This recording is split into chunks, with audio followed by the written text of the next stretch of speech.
OpenAI qui vient de frapper un grand coup dans le monde des IA de codage. On peut parler également de vibe coding. Il faut qu'on démêle un petit peu tout ça, de quoi que ça cause. Et bon, on en avait parlé il y a quelques jours parce qu'il y avait des rumeurs. Maintenant, les rumeurs sont confirmées. OpenAI vient de racheter une entreprise qui s'appelle Windsurf. Vous y pourrez aller voir le site. Les geeks parmi vous connaissent déjà probablement soit Windsurf ici, soit Cursor AI. Donc ce sont deux plateformes, outils d'intelligence artificielle, surtout de codage avec l'intelligence artificielle. Vous connaissez déjà plein d'outils, on en parle régulièrement dans Renaud Décode, des outils qui vous permettent de coder à votre place. Ouais, mais on a besoin, pour aller plus loin, pour faire au-delà que des petits trucs fonctionnels qui marchent tout de suite, si on a besoin intellectuellement de comprendre des choses, si on a besoin et envie de se mettre à la geekerie, ce qui serait pas du tout un mauvais calcul pour se préparer à l'avenir, eh ben on va vouloir coder, développer des choses avec l'intelligence artificielle pour qu'on écrive notre code et que l'intelligence artificielle qui se trouve dans le même outil puisse corriger ce qu'on a fait, ou pour faire des choses et que l'IA nous les commente, ou pour que l'IA nous les teste, ou au contraire,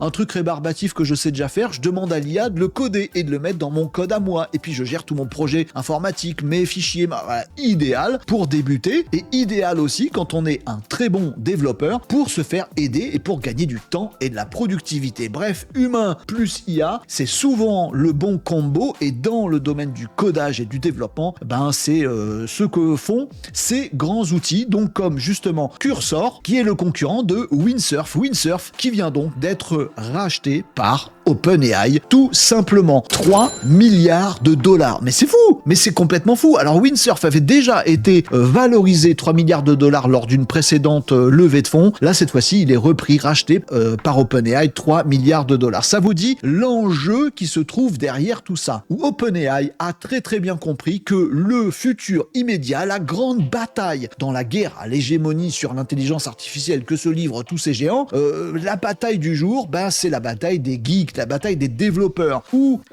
quelle IA va accompagner les meilleurs développeurs du monde. Et c'est pour ça qu'OpenAI fait ce rachat de Windsurf. OpenAI qui avait déjà mis des sous dans le concurrent Cursor, dont je vous ai parlé tout à l'heure. Et puis il y a d'autres choses qui arrivent, il y a GitHub Copilot qui est déjà là depuis un petit moment. Bref, c'est vraiment, ça s'accentue la course aux IA qui accompagnent les développeurs, parce que l'avenir de l'IA, elle se passe autour des développeurs. Alors développeurs, métier qui n'a pas lieu d'être parce que dans 10 ans, c'est les IA qui coderont à notre place, c'est un peu vrai.